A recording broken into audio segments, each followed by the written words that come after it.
बादशाह बेगम कहने को तो बहुत पुरानी कहानी है, लेकिन ऐसी कहानी है जो पहले नहीं सुनाई गई।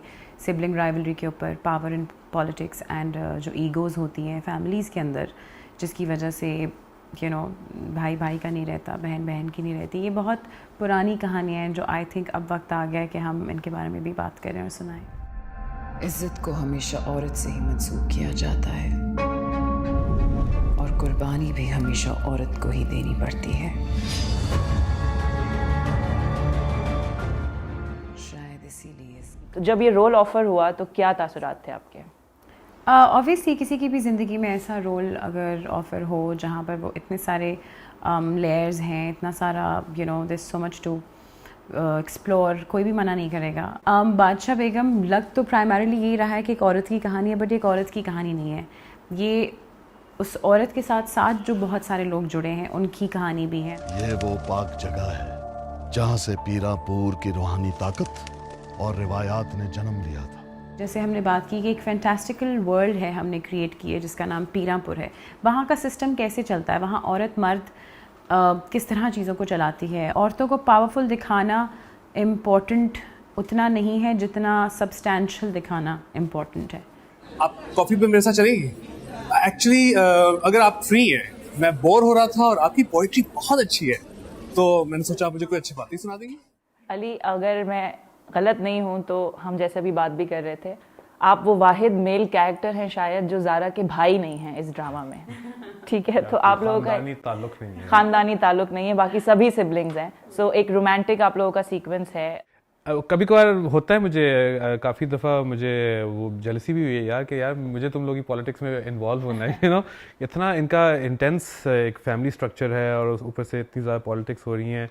But it's also nice being away from it also, but then मेरे कैरेक्टर, मैं उस कैरेक्टर पे ज़्यादा तवज्जो दे सकता हूँ। मुझे पता है कि मेरा ब्लैक एंड वाइट कैरेक्टर क्या है, उसकी कोई पॉलिटिक्स नहीं है। उसको वो बड़ा एक जो है ना एक सिंपल माइंडेड लड़का है जिसकी गोल्स एंड एस्पिरेशंस हैं। एक बड़ा पढ़ा लिखा लड़का है, दिल से सोचने वाला कहते हैं ना, जिससे वो दिल से सोचता है। और जैसा अली रियल लाइफ में है, मतलब कि मुझसे कम थोड़ा, बट खुश मिजाज है। He is charming to be around, जैसे तुमने कहा। और दिल से सोचते हैं। आई थिंक उसमें मुझे पसंद ये है कि इन कॉन्ट्रास्ट बड़ा अच्छा फिट करता हूँ, क्योंकि ये सारे एक सर्टेन टाइप ऑफ पीपल हैं। यहाँ एक सर्टेन काइंड ऑफ पॉलिटिक्स होती है, टप करके मैं बीच में आ जाता हूँ। तो कॉमिक रिलीफ भी है, तो है इस तरह। मैंने साथ में जिमिंग भी छोड़ दी, क्योंकि मैंने कहा कि अगर लड़का कॉलेज जाता है इस टाइम पे तो वो जिम शिम तो हर बंदा नहीं जाता, अगर इतना सोचता है, लेट सो के उठता होगा। इन्होंने जिम छोड़ दिया। कोई ऐसी कैरेक्टर के लिए आपकी ट्रांजिशन थी, कोई ऐसा उसको? मैं 2 दिन वहाँ फरहान और अबुल के साथ भागने गई थी। बट फिर वो लोग बहुत ज़्यादा भाग रहे थे, तो हमने रियलाइज़ किया। हमजा सुहेल बहुत जिम जाते थे, लाड़काना में भी इन्होंने भी, सब ने अपनी कोई ना कोई एक्टिविटी ढूंढ ली थी। मैंने बहुत ज़्यादा अपने आप को छोड़ दिया, फिर मैंने कहा वापस आना पड़ेगा, थोड़ा तो मुश्किल हो जाएगा। फिर मैं हमजा जिम जाते थे, ये लोग जिम जाते थे, और एक पूरा घर का सिस्टम था, खाना इतने बजे लगेगा क्योंकि सब जिम गए हुए हैं, वापस आना है। So I think transition, I think I worked more on the voice modulation part of it, जिसमें मैंने अपनी आवाज़ को थोड़ा चेंज किया, जिसमें अली हंसते भी थे उस बात पर कभी कभी। नहीं तो मुझे डर लग रहा था। हाँ वही, क्योंकि कुछ सीन्स में ऑब्वियसली मैं जब ऊंचा बोल रही थी तो अली ने एक छोटा सा प्रैंक सेट पे किया था कि उन्होंने अपनी आवाज़ बिल्कुल पतली कर दी थी, तो सबको बहुत हंसी आई। तो उन्होंने कहा मैं ऐसे ही कहूँगा तो मैं इतना ऊंचा बोलती हूँ। अकल की कमी, वरना जो बात समझा रही हूँ वो समझ आ जाती। बस यही समझ, मैं तो हुई ऐसा। अच्छा ठीक है, फिर अपने अंजाम के लिए तैयार रहना। क्यों जहारा, क्या करोगे? मरवा दोगी? मरवा दो, मैं नहीं रहता।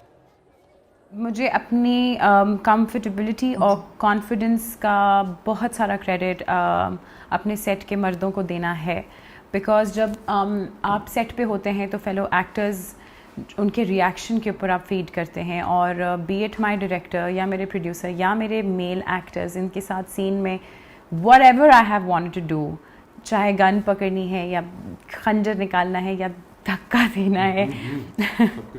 आपके लिए क्या अट्रैक्शन थी इस प्रोजेक्ट में? नहीं एक तो खैर बादशाह बेगम नाम ही इतना ख़तरनाक है, तो यू ऑलवेज आप वैसे ही कान खड़े हो जाते हैं जब आप सुनते हैं कि बादशाह बेगम जैसा प्रोजेक्ट आ रहा है। मैं काश एक मर्द वाला वर्जन भी होता, बादशाह बेगम आदमी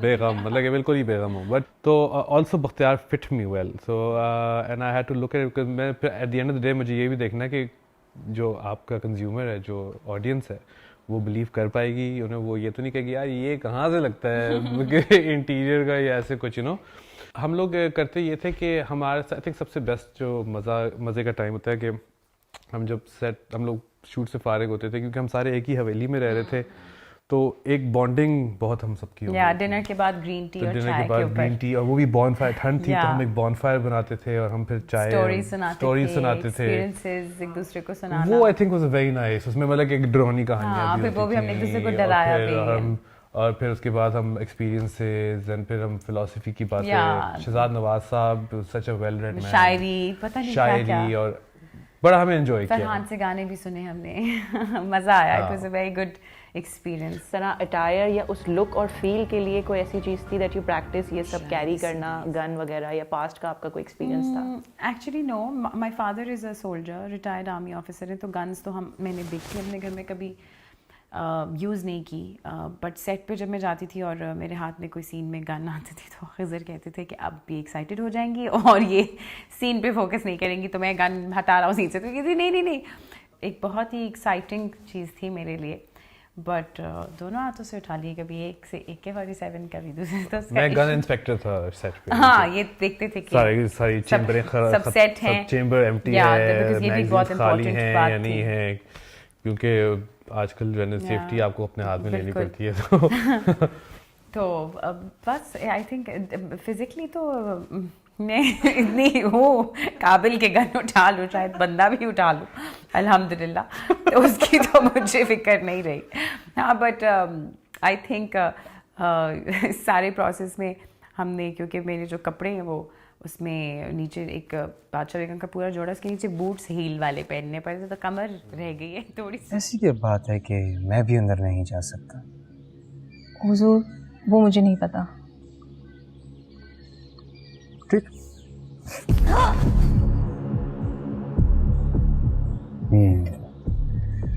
तेरी आंखें तो कुछ और कह रही हैं। अली और ज़ारा हमारे साथ थे जिन्होंने अपने कैरेक्टर्स के बारे में हमें बताया। अब हमारे साथ मौजूद हैं हमज़ा सुहेल, कोमल मीर और अबुल हसन। हमज़ा जो है वो शामिर का कैरेक्टर प्ले कर रहे हैं, कोमल रोशन आरा का कैरेक्टर प्ले कर रही हैं, और अबुल हसन जो है वो मुराद का कैरेक्टर प्ले कर रहे हैं। बादशाह बेगम के बारे में जो एक बात अब तक सबको पता है, दैट इज़ के सिबलिंग्स राइवलरी जो है इज़ द की थीम। अब हम राइवल्स भी हैं, जो कि ऑन कैमरा हम राइवल्स हैं, बट ऑफ कैमरा मैं बोलता हूँ कि ऐसे सगे बहन नहीं क्या होंगे जो हम लोग फैमिली बन के बैठे हुए थे वहाँ पे। एक दिन हम लोग सारे बाहर बैठे हुए इसी तरह आग लगाकर आफ्टर वर्क, और रात के कोई 1 बज गए होंगे। बाहर कहीं से आवाज़ आई फायरिंग की। अब हमें क्या पता उनके क्या प्रोटोकॉल्स होते हैं, क्या होता है। तो एक प्रोटोकॉल होता है, वो बाहर कहीं गांव में कोई चोर आया था पीछे वाली साइड पर, तो गांव में ऐसा होता है कि घर वाले वगैरह लोग ना फायरिंग करके दे अलर्ट द चोर कि भाई इधर मत आना। अंदर से वो गार्ड्स भागे हैं लॉन में। अब वो लॉन अंधेरा है तो कुछ नज़र नहीं आ रहा। इन सब ने शोर डाल दिया कि जी वो चोर अंदर आ गए हैं, और चोर अंदर भी ऐसे हैं कि वो हमें मारने आए हैं, कि हम इतना डर गए हैं। इतने में क्या हुआ जी, हम सारे ये लोग ऊपर चले गए, भाग रहे हैं ऊपर, और मैं रिबा नीचे खड़े हैं। अब जेट लैग, ठीक है, जेट ब्लैक हुआ है। हमने ये देखा कि जो एंट्री का दरवाज़ा है ना, वहाँ पे एक बंदा है जो नॉब कर रहा है, और वो ऐसे नहीं आया, अब वो नजर आता था हर खिड़की से। एक तेज एक चीज आई है और आके दरवाजे में लगा, और उसने दरवाजे में बैंगिंग शुरू कर दी। उस टाइम बस कहने आप मैं भी इस बात पे ही मान लिया कि आज रिबा खींचने वाली है। अब ऊपर हम जाके कमरे में सारे बंद होके बैठ गए, एक कमरे में सब साहब के कमरे में घुसे हुए हैं। 4 लोग बाथरूम में हैं और 5-6 लोग कमरे में हैं, कुछ 9-10 हम लोग थे, और सारे उधर फैले हुए हैं। था कुछ भी नहीं, मतलब अगले दिन सब हंस रहे थे कि हमने क्या किया और हम यूं मुंह छुपाते फिर रहे। बादशाह बेगम ने खुद उस बच्ची की अकीके की रस्मात को अपने मुबारक हाथों से अदा करने का फैसला किया। क्या बकवास कर रहे हो मुराद? बकवास मैं नहीं कर रहा हूँ भाई, मैं तो आपकी तरह किसी चीज के लायक भी नहीं हूँ। जितना पॉजिटिव आप लोगों के सेट का माहौल मुझे अंदाजा हो रहा है, उतना ही नेगेटिव आपका कैरेक्टर लग रहा है। उसके बारे में बताएं। मुराद को जब मैंने पढ़ा था तो इसकी खसलत जो थी वो मैंने मछली से निकाली थी। रीज़न, मुराद जाल में आएगा, किसी के हाथ में नहीं आएगा। कि जब मैंने इनिशियली इसको स्टार्ट किया था तो बाल बहुत छोटे थे, so for that I had to do my getup. उसके लिए पहले यहाँ कराची से गेटअप आर्टिस्ट पकड़ा, उसको क्रिएट बोला कि जी ऐसा लुक चाहिए, वो पूरा उसने क्रिएट करके दिया look. Then I went to the production house, वहाँ उन्होंने देखा, उन्होंने बोला भाई ये बहुत अच्छा लग रहा है, इसी को हमने कंटिन्यू रखना है। But then the point was raise कि भाई इसको गेटअप में तो बहुत टाइम लगेगा, क्योंकि घंटे से 1.5 घंटा रोज़ाना लगता है उस गेटअप के लिए। सो वो उसमें टाइमिंग इश्यूज़ होते हैं हमारे यहाँ, क्योंकि हमारे पास एक लिमिटेड टाइम होता है इस चीज़ को शूट करने के लिए, हमने नंबर ऑफ सीन्स भी करने होते हैं। सो वो दैट आई सेड कि ठीक है, मुझे कोई इशू नहीं है, आप मुझे जिस टाइम बोलेंगे, मैं अपने कॉल टाइम पे अगर आपका 9 बजेगा मैं 8 बजे आ जाऊँगा, लेकिन मैं ये गेटअप तो करवाऊँगा इसकी।